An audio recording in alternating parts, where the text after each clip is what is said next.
مفتی صاحب آپ کی صحت کے بارے میں لوگ سوشل میڈیا پہ مذاق اڑا رہے ہیں، ویل چیئر پہ بیٹھے ہیں، اس بارے میں وضاحت کر دیں۔ دیکھیں جب کوئی اپنا ہوتا ہے نا وہ دعا کر لیتا ہے اس موقع پہ تکلیف کی چیز کو دیکھ کر، جو غیر ہوتا ہے نا وہ تیسرے سے چوتھے گیئر میں آ جاتا ہے، ان کو تو چھوڑ دیں۔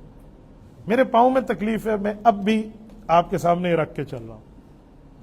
اتنی تکلیف تھی میرے چلنے میں اس وقت کہ زندگی میں پہلی بار مجھے جو ٹکٹ ملی ہے نا، وہ سعودی ایئر لائن پہ آپ میری ٹکٹ پہ دیکھیں تو اس پر ویل چیئر بنی ہوئی تھی، کہ جو ویل چیئر مجھے بورڈنگ سے اٹھا کر بورڈنگ ٹو ارائیول تک انہوں نے اس کو دی ہے مجھے۔